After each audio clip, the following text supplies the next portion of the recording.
Hey everyone, welcome back to my channel. My name is Jasmine if you're new, and this week I'm tackling the Thanksgiving feast. Of course, some of these yummy recipes can be altered to meet your level of keto, meaning that you can remove the onion, garlic, or jalapenos, etc. to make it even more low carb. You can even switch out the cheeses. Everything is low carb, but no, I'm not compromising on the taste, so everything is delicious and fits a keto lifestyle. If you're keto on holidays, I got you. Make sure you're subscribed and you hit the bell so you're notified of when these videos are going up. Now let's get cooking. We're starting off with the cream spinach. I'm gonna chop up some jalapenos.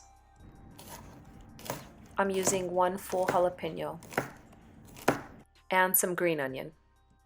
Just gonna use two. These are both optional ingredients, but I do add them for taste and for spice. To a hot cast iron, I'm going to add 3 tablespoons of ghee, 5 garlic cloves minced. Saute that a little bit and add half a cup of heavy cream. Your stove should be on medium-low heat.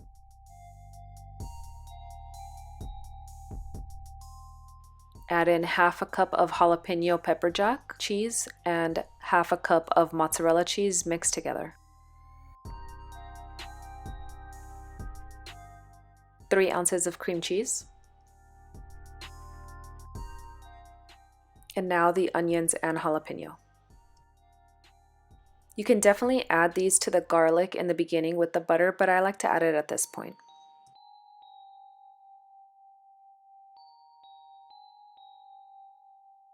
Before adding the spinach, I'm going to season with a 1/4 teaspoon of smoked paprika,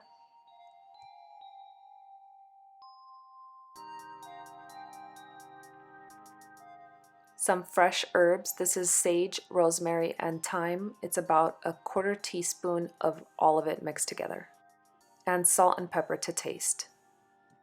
Once the onions and the jalapeno and cheese are incorporated and melted and cooked a little bit, this is where you want to add the spinach. I'm using 16 ounces of organic baby spinach, and I'm putting in just a little bit at a time and mixing in between. Once everything's incorporated, you want to put the lid on it and let it cook a little bit. Here's how it looks, and it definitely wilted and the spinach has cooked down a bit. Here's what we're going to add to make the sauce a little bit thicker. More cheese. This is a 1/4 cup of mozzarella and a 1/4 cup of Parmesan.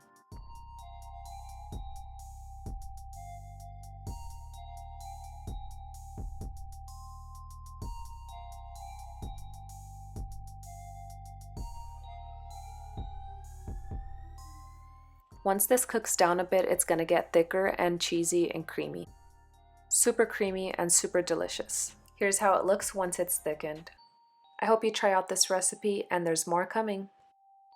If you like this video, please give it a thumbs up, share it with your family and friends, and don't forget to subscribe. Hit the bell so you're notified of when these videos are going up, and thank you so much for watching.